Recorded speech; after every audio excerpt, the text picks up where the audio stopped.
Welcome children. I am sure you all are fine. Every day is a new beginning. We start today's class with Tirukural. Sights of greenery and prosperity are rare in the world when rains fail. விசும்பின் துளிவியலின் அல்லார் மற்றாங்கே பசும்புல் தலைக்கான் வரிது. அதாவது வானத்திலிருந்து மலைத்துளிகள் சீராக விழலைனா இந்த பூமியில் பசுமையும் செழிப்பும் இல்லாமல் உயிரினங்கள் துன்புறும். Water is one of the most important substances on earth. All plants and animals need water to survive. There can be no life on the earth without water. Children, why is water so important? People use water for many purposes besides drinking. They use it for washing and cooking. They use it to irrigate crops. They also use the power of flowing water to produce electricity. Dear students, I show you some pictures. Please respond to asking questions. Have you ever seen a peacock dance? During which season do you see a peacock dance? Yes, you are right. Rainy season. In which season can you see trees without leaves? Yes, you are correct. Autumn season. Next, which season is shown in this picture? Yes, you are right. Winter season. What are the people doing? The people are warming themselves by lighting fire. Next, which season is shown in this picture? Yes, summer season. How do you know? Children are eating watermelon. A girl is eating an ice cream. And a boy is drinking some tender coconut water. Children, this lesson insists on the importance of water. As water is a resource that is shared by all the people of the world. Who owns the water in rivers, sea, lakes, and in the ground?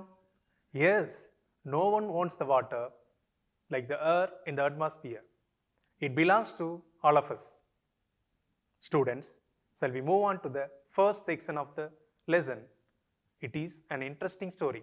It was a hot summer day. On the outskirts, a tiny bird searching for a place to lay her eggs. The land was very dry and parched. There was no tree or bush. Finally, in desperation, the bird discovered a shallow depression in the ground. குழந்தைகளே, அது ஒரு கோடைக்காலம். அங்கே ஒரு சிறிய பறவை தன்னுடைய முட்டைகள் இடுறதுக்காக கிராமத்துக்கு ஒதுக்குப்புறமா ஒரு இடத்த தேடிட்டு இருந்துச்சு. எதுக்குன்னு பார்த்தீங்கன்னா தன்னோட முட்டைகள் இடுறதுக்காக. அந்த இடம் எப்படி இருந்துச்சு தெரியுங்களா? ரொம்ப காஞ்சு வெடிச்சு போய் பாலமலமாக இருந்துச்சு. அங்கே கண்ணு கெட்டினது ஒரு வரைக்கும் ஒரு செடியோ ஒரு மரமோ ஒரு புதரோ எதுவுமே இல்லாமல் இருந்துச்சு. தேடிட்டே இருந்துச்சு இல்லையா? தேடிட்டே இருக்கிற போது மனசு வந்து ரொம்ப உடஞ்சி போச்சு. அப்போ என்னாச்சு? அந்த பேர்ட் மனம் உடைஞ்சதுனால ஒரு சிறிய ஒரு பள்ளத்தை பார்க்குது. அந்த பள்ளம் எப்படி இருந்துச்சு? ரொம்ப சின்னதாக இருந்துச்சு இல்லையா? எஸ், இங்கே அந்த நிலமெல்லாம் வெடிச்சு போய் இருந்துச்சு இல்லையா? அந்த வேர்டை வந்து நம்ம எப்படி சொல்கிறோன்னா பார்ச்ட். பார்ச்ட் அப்படின்னா வெரி ட்ரை. டெஸ்பரேஷன். டெஸ்பரேஷன் அப்படிங்கிறது லூசிங் ஹோப். அந்த பேர்டு வந்து இடத்த தேடி தேடி அலைஞ்சது இல்லையா? கடைசியில் மனம்னு வந்து போச்சு இல்லையா? ஸோ அதை தான் நம்ம என்னென்னு சொல்கிறோம்? டெஸ்பரேஷன் அப்படின்னு சொல்கிறோம். Next, depression. டிப்ரெஷன் அப்படின்னா எ ஸ்மால் ஹோல், அதாவது சிறிய பள்ளம். தேடி தேடி அலைஞ்சு ஒரு இடத்த கண்டுபிடிச்சது இல்லையா? ஒரு சின்னதாக ஒரு பள்ளம் இருந்துச்சு இல்லையா? அதைத்தான் நம்ம என்னென்னு சொல்லுவோம்? Depression சொல்லுவோம். She broadened the hole using its claws, then laid her eggs. Eggs hatched. When the bird hatchlings grew big enough, they flew away. அதன் பிறகு அந்த சிறிய பள்ளத்தை அந்த பறவை என்ன பண்ணுது? தன்னுடைய கால் நகங்களை வச்சுக்கிட்டு அதை இன்னும் கொஞ்சம் அகலப்படுத்துது. அகலப்படுத்தி முட்டையிடுறதுக்காக அதுக்கு சௌகரியமாக மாற்றிக்குது. இறுதியாக முட்டையிட்டுறது. முட்டையிட்டதுக்கப்புறம் பேர்ட் ஹேச்லிங்ஸ் வந்துடுது. வந்ததுக்கப்புறம் அது இன்னும் கொஞ்சம் பெருசாகிற வரைக்கும் நல்லா பத்திரமா பார்த்துக்குது. பார்த்ததுக்கப்புறம் என்ன ஆகுது? பறந்து போயிடுது. எல்லாமே சேர்ந்து பறந்து போயிடுறாங்க. இங்கே ஹேச்ட் அப்படிங்கிற ஒரு வேர்டு பார்த்தோம் இல்லையா? ஹேச்ட் அப்படின்னா அடைக்காத்து கொஞ்சம் பொரிந்தன அப்படின்னு அர்த்தம். And here our story would have ended except this is in the tale of the little bird but a much more interesting about the hole she used as a temporary nest. குழந்தைகளே, இந்த கதை அந்த பேர்டை பற்றினதாக இருந்திருந்தா இன்னொரு முடிஞ்சிருக்கணும். ஆனால் அந்த கதையே பேர்டை பற்றின கதை இல்லை. பட் இங்கே அந்த ஹோலை பற்றி தான் இன்ட்ரெஸ்டிங்கான ஒரு விஷயத்தை நம்ம பார்க்க போகிறோம். இந்த ஹோல் வந்து பார்த்தீங்கன்னா அந்த டெம்பரரியாக யூஸ் பண்ணச்சு இல்லையா, நெஸ்ட்டாக யூஸ் பண்ணச்சு இல்லையா, ஸோ அந்த இடத்த பற்றி தான் நம்ம பார்க்க போகிறோம். A hole, you may ask, what could be interesting about a hole in the ground? என்னது, சிறிய பள்ளமா? பள்ளத்தை பற்றி அப்படி என்ன இன்ட்ரெஸ்டிங்காக ஒரு விஷயம் இருக்க போகுது? Well, this whole grew to be quite important. You will discover. இந்த பள்ளம் தான் ஒரு முக்கியமான இடத்தை வகிக்க போகுது, அதை நீங்களே பார்க்க போறீங்க. The hole remained untenanted by anyone for some time. It was noticed by a wild boar. He wanted to settle its rump in it, but he was not comfortable. அந்த ஹோல் பார்த்தீங்கன்னா ரொம்ப நாளைக்கு யூஸ் பண்ணாமல் பயன்படுத்தாமல் அங்கங்கே குப்பை அடைஞ்சிருந்துச்சு. அப்போது அந்த வழியாக வந்த ஒரு வைல்ட் போர், அதாவது காட்டுப்பன்றி, அந்த காட்டுப்பன்றி கொஞ்ச நேரம் ரெஸ்ட் எடுத்துகிட்டு போகலான்ட்டு அந்த பள்ளத்தை பயன்படுத்துறதுக்கு முடிவு பண்ணுச்சு. அப்போது தன்னுடைய உடல் பகுதியை அந்த பள்ளத்தில் வந்து அமர வச்சுது. ஆனால் அந்த பள்ளம் அதுக்கு சௌகரியமாக இல்லை. குழந்தைகளே, இங்கே அன்டெனன்டட் அப்படின்னா நாட் ஆக்குபைட், அதாவது ஆக்கிரமிக்கப்படாத, குடிபுகாத அப்படின்னு அர்த்தம். அந்த பேர்ட் பயன்படுத்துச்சு இல்லையா, ரொம்ப நாள் யாருமே யூஸ் பண்ணாமல் வெறுமனே இருந்துச்சு இல்லையா, அதை தான் நம்ம என்னென்னு சொல்கிறோம்? அன்டெனன்ட்னு சொல்கிறோம். ரம்ப் அப்படிங்கிறது back part of the mammals body, அது part of the body used to sit, அதாவது பாலூட்டிகளும் விலங்குகளும் அமர்றதுக்காக பயன்படுத்தக்கூடிய ஒரு உடல் பகுதி தான் நம்ம என்னென்னு சொல்லுவோம்? ரம்ப் அப்படின்னு சொல்லுவோம். So he scrambled the earth around his cozy dugout. Now he was comfortable. The wild boar had a good sleep until evening. There was a rumble in his stomach. அந்த வைல்ட் போர் அந்த நிலப்பரப்பை வந்து கீறி அதுக்கு சௌகரியமாக மாற்றிக்குச்சு. இப்போ என்னாச்சு? அந்த இடம் அதுக்கு கம்ஃபர்டபுளாக மாறிடுச்சு. அப்போது கொஞ்சமாக ஒரு குட்டி தூக்கம் போடலான்ட்டு என்ன பண்ணுது? சாயந்தரம் வரைக்கும் நல்லா தூங்கிடுது ஆழ்ந்த உறக்கத்தில். அப்போது திடீர்னு தன்னுடைய வயிற்றில் திடீர்னு ஒரு சவுண்டு. என்ன சவுண்டுன்னு பார்த்தீங்கன்னா, ஏதோ இடி முழுங்குற மாதிரி ஒரு சவுண்டு. என்னென்னு பார்த்தீங்கன்னா, அதுக்கு பசி எடுத்துக்கிச்சு. With a mighty stretch and a final kick, the hungry boar left the place without a backward glance. And is that it? You will inquire. To which I will reply, no, it isn't, dear one. Not by a long shot. Our story has just begun. ஒரு வலிமையாக தன்னுடைய உடம்பை ஒரு முறுக்கிட்டு ஒரு உதச்சிட்டு அந்த போருக்கு பசி எடுத்துருச்சு இல்லையா, பசி எடுத்ததுனால அந்த இடத்த விட்டு திரும்பி பார்க்காம போயிடுச்சு. இதுதானா? இவ்வளோதான் இந்த கதையா அப்படின்னு இங்கே கேட்கலாம். பட் நான் அதுக்கு என்ன சொல்லுவேன்னா, இல்லை இனிமே தான் இந்த கதையே ஆரம்பிக்க போகுது. Children, before we are going to the second section, we see the textual exercise for this section. Put a tick for the correct and cross for the incorrect statements. 1. A tiny bird looked for a place to lay her eggs. Is it correct? Yes. This statement is correct. 2. The land was wet and green. Is it right or wrong? Yes, it is wrong because the land was dry and parched. 3. The little bird found a shallow hollow in the ground. Is it right? Yes, the statement is right. 4. The eggs hatched and the babies flew away. Yes, you are correct. The sentence also correct. 5. The pit was comfortable for the wild bear to sleep in. Is the statement is correct? No, because the pit was comfortable for the wild boar, not a wild bear to sleep in. 6. The wild boar got up from its daybed because it was disturbed by another boar. The statement is wrong. Children, next we move on to do you know section. What are the differences between weather, season and climate? Weather, the conditions in the atmosphere like rain, wind or temperature at any time. Climate, the general weather conditions of a place. For example, a warm climate, a cold climate. Seasons, a season is a part of a year. Most areas of the earth have 4 seasons in a year: spring, summer, autumn and winter. Let's see one season in detail. Winter. Winter is a cold season because the days are shorter and the sun is low in the sky, giving indirect light to the ground. Children, let us recall the first part of the story. A tiny bird came and broadened the hole. She laid her eggs. The eggs hatched and flew away. A wild boar came to the same spot and widened the hole. Students, now we move on to the second section of this lesson. A pack of wild dogs smelled the boar and came to the hole. They sniffed that place, whined and snarled, searching for the boar. குழந்தைகளே, அந்த வழியாக வந்த காட்டு நாய்கள் கூட்டம் wild போருடைய வாசனையை பிடிச்சிக்கிட்டு அங்கே வந்துச்சு. வந்ததுக்கப்புறம் மோப்பம் பிடிச்சிது, உருமிச்சு, அதுக்கப்புறம் ஊளையிடுச்சு. எதுக்காக அப்படின்னு பார்த்தீங்கன்னா அந்த வைல்ட் போரை தேடி தேடி டயர்ட் ஆயிடுச்சு. இங்கே ஸ்னிஃப்ட் அப்படின்னா to breathe in air in a noisy way, அதாவது மோப்பம் பிடித்தன. Whined means made a high pitched cry, அதாவது ஊளையிட்டன. Snarled made a deep angry noise, உருமின. அந்த இடத்துல உருமிச்சு இல்லையா, அதை தான் நம்ம என்ன சொல்கிறோம், snarled. But there was no boar. The hole was made a little bigger and wider by these wild dogs. Then they left the place. After a few days, the monsoon started. It rained for 3 days and 3 nights there. The dry earth soaked up the moisture as a hungry puppy laps up milk. கொஞ்ச நாளுக்கு அப்புறம் பருவமழை தொடங்கிருச்சு. பருவமழை தொடங்கினதுக்கப்புறம் தொடர்ந்து ஒரு 3 நாட்கள் மழை பெய்துட்டே இருந்துச்சு. அந்த நிலம் எப்படி இருந்துச்சு இல்லையா, காஞ்சு போயிருந்துச்சு இல்லையா. இப்போ என்ன ஆயிடுச்சு, மழை பெய்ததுனால நல்லா ஈரப்பதத்தோட முழுசும் நனைஞ்சு, அது எப்படி நனைஞ்சதுன்னு பார்த்தீங்கன்னா, ஒரு பசியுள்ள ஒரு நாய்க்குட்டி எப்படி பாலை குடிக்குமோ அந்த அளவுக்கு அந்த நிலம் மழை நீரை முழுவதும் உறிஞ்சிருச்சு.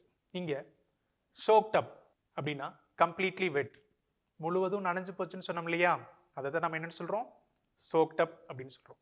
The hole was filled with water. Green grass grew around the hole. Buffaloes found the grassy spot. They wallowed in the pearly water. They turned the hole into a muddy pit. குழந்தைகளே, அங்கே தொடர்ந்து 3 நாட்கள் மழை பெய்தது இல்லையா, அந்த மழை பெய்ததில் அந்த ஹோல் முழுதும் என்ன ஆயிடுச்சு, மழை நீரால் நிரம்பி வழிஞ்சுது. நிரம்பி வழிஞ்சதுனால என்ன ஆகுது, அதை சுற்றி இருக்கக்கூடிய இடங்களில் புற்கள் நிறைய முளைச்சிருச்சு. அதை பார்த்த எருமைகள் கூட்டம், அதாவது அந்த கிராசி ஸ்பாட்டை பார்த்த எருமைகள் கூட்டம் அங்கே வருது. வந்து தண்ணீரை குடிக்குது. தண்ணீரில் புரளுது. அந்த சேத்துக்குள்ளே வந்து என்ன பண்ணுது, புரளுது. அப்போது இன்னும் என்ன ஆயிடுது, அந்த இது வந்து சேரும் சகதி நிறைந்த ஒரு பிட்டாக மாறிடுது. இங்கே வேலோட் அப்படின்னா அந்த சேத்துல புரண்டது பார்த்தீங்களா, ஸோ அதை தான் நம்ம என்னென்னு சொல்கிறோம், வேலோட்னு சொல்கிறோம். It means to lie and roll in mud. Many buffaloes gathered. With a multitude of hoofs trampling the soil, the hole became bigger and bigger. நிறைய எருமைகள் வந்து அந்த இடத்துக்கு கூடுது. நிறைய எருமைகள் வந்ததுனால என்ன ஆகுது, அந்த சாயில் இன்னும் கொஞ்சம் அகலமாகுது. அகலமாகிறது மட்டும் இல்லாமல் என்ன ஆகுது, அதனுடைய கால்கள் மிதிப்பட்டு இன்னும் பெருசாக மாறிடுது. குழந்தைகளே, இங்கே மல்டிடியூட் அப்படின்னா a large number of people or animal, அதாவது இங்கே நிறைய எருமைகள் கூட்டம் வந்துச்சு இல்லையா, அதை தான் நம்ம என்னென்னு சொல்கிறோம், மல்டிடியூட்னு சொல்கிறோம். ட்ராம்ப்ளிங் அப்படின்னா அந்த எருமைகள் கூட்டம் வந்து மிதிச்சது இல்லையா, சேரும் சகதியாக மாறுச்சு இல்லையா, அதை தான் நம்ம என்னென்னு சொல்கிறோம், ட்ராம்ப்ளிங் இன் இங்கிலீஷ். க்ரஷிங். ஹூவ்ஸ் அப்படின்னா அந்த எருமைகள் கூட்டத்தினுடைய கால் குழம்பு தான் நம்ம என்னென்னு சொல்லுவோம், ஹூவ்ஸ்ன்னு சொல்லுவோம். Children, next we move on to the textual exercise of this section. Complete the sentences given below with words or phrases. 1. The wild dogs came to the spot to catch dash.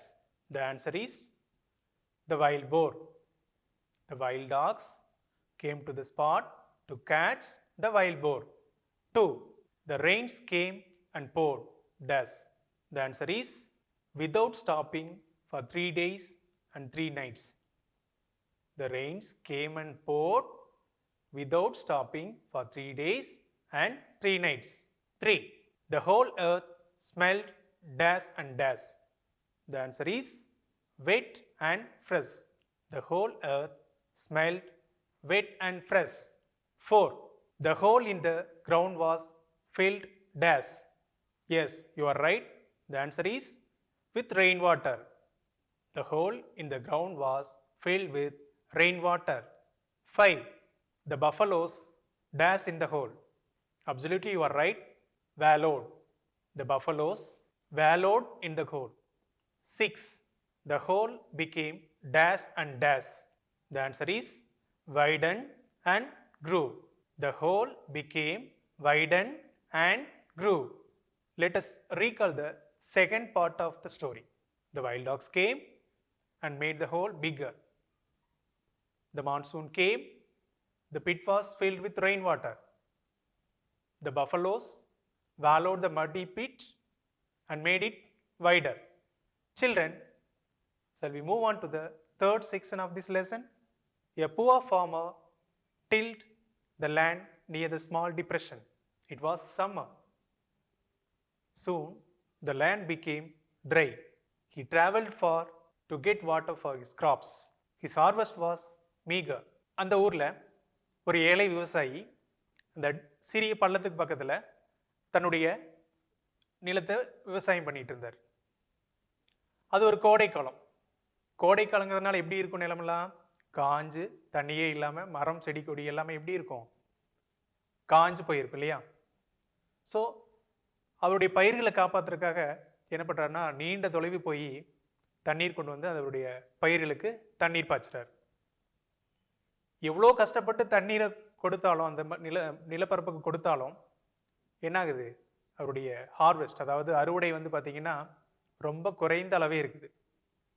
இங்கே tilt அப்படிங்கிற வேர்டுக்கு என்ன மீனிங்னா, prepared for the land for crops. அதாவது அவர் நிலத்தை வந்து பண்படுத்தினார் இல்லையா, பயிர் செய்ய வந்து உழுதார் இல்லையா, அதை தான் நம்ம என்ன சொல்கிறோம்? டில்டுன்னு சொல்கிறோம். Next meagre. Meagre means small quantity, அதாவது குறைந்த அளவிலான. One day he saw a patch of green. He felt with gratitude at the sight of the verdant bowl of water. He went home and brought out his pickaxe and spade. Soon, the muddy pit was turned into decent little pond. ஒரு நாள் தன்னுடைய நிலத்தை பண்படுத்திட்டு இருக்கிற போது அவர் ஒரு பசுமையாக இருக்கக்கூடிய ஒரு இடத்த புல்வெளியை பார்க்குறார். அவருக்கு ஒரே ஆனந்தம். நமக்கு வந்து ஒரு அருமையான ஒரு அதிர்ஷ்டம் கிடைச்சிருக்குது அப்படின்னு சொல்லிட்டு என்ன பண்ணுறாரு? அந்த நிலத்தை தொட்டு வணங்கி, ஏன் தொட்டு வணங்கினாரு? அந்த பவுல் ஆஃப் வாட்டர், அதாவது தண்ணீர் நிறைந்த ஒரு குளத்தை பார்த்தோன்னே அவருக்கு என்னாச்சு? ரொம்ப சந்தோஷம். அதனால் என்ன பண்ணுறாரு? அந்த இடத்தையே தொட்டு வணங்கிட்டு கடவுளுக்கு நன்றி சொல்கிறார். அதன் பிறகு அந்த சந்தோஷமான நிகழ்ச்சி போய் சொல்லணும் இல்லையா, போய் தன்னுடைய மனைவி கிட்ட சொல்கிறாரு. அது மட்டும் இல்லாமல் வீட்டில் இருந்து என்ன பண்ணுறாரு? பிக்காக்ஸ், கோடாரியும் மண்வெட்டியும் எடுத்துகிட்டு வந்து சீக்கிரமாகவே அந்த குளத்தை நல்லா நேர்த்தியாக மாற்றிட்டார். கிராட்டிடியூட். இங்கே கிராட்டிடியூட் அப்படின்னா தேங்க்ஃபுல், அதாவது நன்றியுணர்வோட அப்படின்னு அர்த்தம். Verdant. Verdant means green with grass, பசுமையான அப்படின்னு அர்த்தம். Is the story going to end with a moral? You ask me suspiciously. No little one, but there is something to learn from everything we see and hear. So hush while I come to end of the tale. இந்த கதை இதோட முடிய போகுதுன்னு நினைக்கிறீங்க, அதாவது ஒரு மாரலோட இந்த கதை முடிய போகுதுன்னு நீங்கள் நினைக்கிறீங்க இல்லையா? அப்படின்னு உங்களுக்கு சந்தேகம் வரலாம். நம்ம பார்க்கக்கூடிய கேட்கக்கூடிய ஒவ்வொரு செயல்களிலிருந்தும் நிகழ்ச்சிகளிலிருந்தும் நம்ம ஏதாவது ஒன்று கண்டிப்பாக கற்றுக்குவோம். அதனால் இந்த கதை முடிகிற வரைக்கும் நீங்கள் என்ன பண்ணணும்? அமைதியாக இருக்கணும். இங்கே சஸ்பீஷியஸ்லி அப்படின்னா டவுட்ஃபுல்லி. டவுட்ஃபுல்லினா சந்தேகத்தோட. The poor farmer informed his wife about the verdant bowl of water. She summoned a priest to bless their fortune. The news spread fast like fire. All the villagers gathered around the pond. The little jewel of blue. The priest chanted some mantras. குழந்தைகளே, அந்த ஏழை விவசாயி அந்த அதிர்ஷ்டமான அந்த குளத்தை பற்றி தன்னுடைய ஒய்ஃப் கிட்ட சொல்கிறாங்க. அவங்க என்ன பண்ணுறாங்க, நமக்கு ஒரு அதிர்ஷ்டம் கிடைச்சிருக்கு, அதை வந்து ஒரு ப்ரீஸ்ட், அதாவது அந்த ஊரில் இருக்கக்கூடிய ஒரு பூசாரியை கூப்பிட்டு ப்ளஸ் பண்ண சொல்கிறாங்க. ஸோ அந்த நியூஸ் பார்த்தீங்கன்னா சீக்கிரமாகவே தீ மாதிரி பரவிடுது. அந்த வில்லேஜ் முழுக்க தீ மாதிரி பரவிடுது. அங்கே இருக்கக்கூடிய வில்லேஜஸ் எல்லாமே என்ன பண்ணுறாங்க, கிராம மக்கள் அந்த குளத்தை சுற்றி நின்றுட்டுருக்காங்க. அப்போது அந்த ப்ரீஸ்ட் மந்திரங்களை வந்து என்ன பண்ணுறாரு, அப்படியே வாயில் முனைகிட்டு கண் புருவங்களெல்லாம் என்ன பண்ணுறாரு, மேலே உயர்த்தி மந்திரங்களை சொல்லிக்கிட்டே இருக்கார். இங்கே சம்மண்ட் அப்படின்னா கால்டு, அதாவது அழைத்தார். புவர் ஃபார்மருடைய வைஃப் வந்து ஒரு ப்ரீஸ்ட்டை கூப்பிட்டாங்க இல்லையா, அதை தான் நம்ம என்ன சொல்கிறோம், சம்மன்னு சொல்கிறோம். ஃபார்ச்சூன் அப்படின்னா லக், அதாவது அதிர்ஷ்டம். அவங்களுக்கு ஒரு word and bowl of water கிடைச்சதில்ல, அதாவது அந்த ஒரு பாண்ட் கிடைச்சது இல்லையா, அதை தான் நம்ம என்ன சொல்கிறோம், அதிர்ஷ்டம்னு சொல்கிறோம். Just then the richest greedy farmer on that village came there. He was upset because he was not invited for the blessing function. Looking at the farmer and the placid pond, a slow smile of contentment creased his face. He said that the pond belonged to him. கொஞ்ச நேரத்துக்கு முன்னாடி ஒரு பணக்கார விவசாயி, அந்த ஊரை சார்ந்த ஒரு பணக்கார விவசாயி அங்கே வரார். அவர் எப்பவுமே ஏதாவது ஒரு ஃபங்க்ஷன் கூப்பிடலைன்னா ரொம்ப அப்செட் ஆயிரும், அதாவது கோபமாக இருப்பார். அதே மாதிரி இந்த ஃபங்க்ஷனுக்கே அவர் கூப்பிடாதனால ரொம்ப கோபமாக இருக்கார். அந்த ஏழை விவசாயியை பார்க்குறாரு, அந்த அமைதியாக இருக்கக்கூடிய அந்த பாண்டையும் பார்க்குறாரு. அப்படியே ஒரு புன்முறுவல். என்னன்னு பார்த்தீங்கன்னா, இந்த கோலம் வந்து எனக்கு சொந்தமானது அப்படின்னு சொல்லிட்டு மனசுக்குள்ளே நினச்சிக்கிறார்.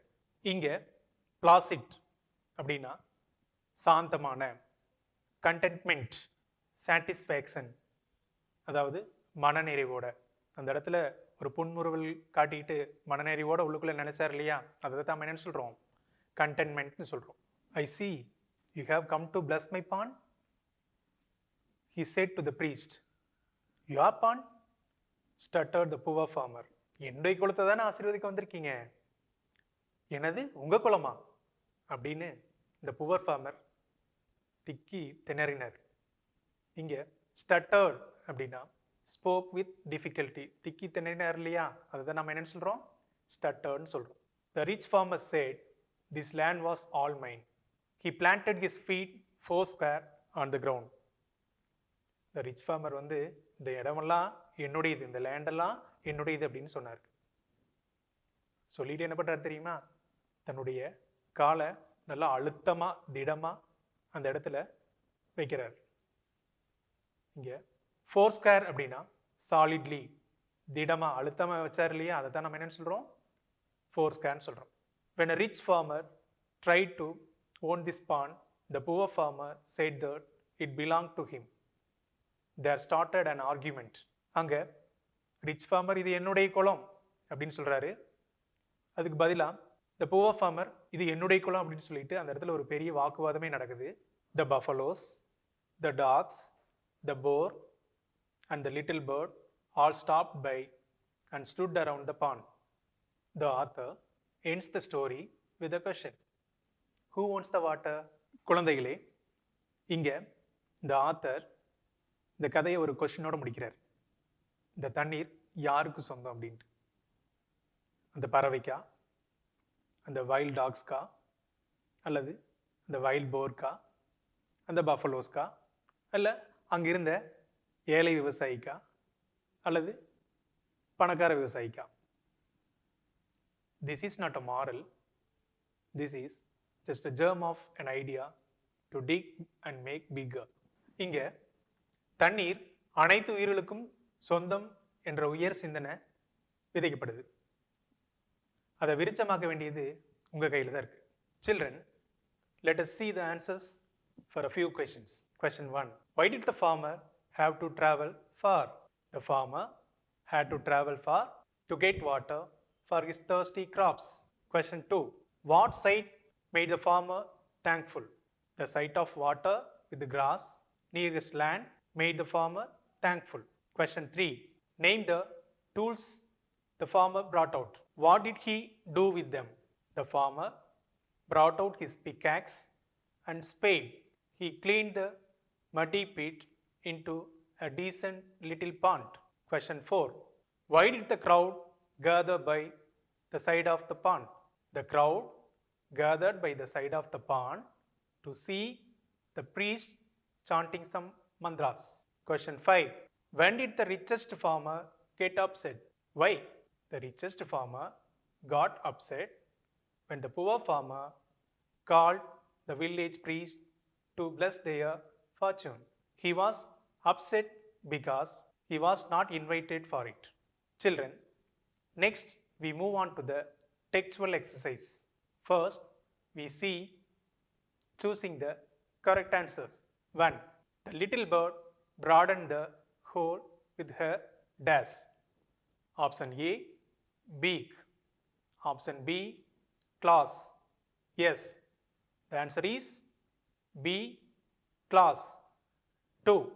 The wild boar settled down, scraping the hole into a dash to have a good sleep.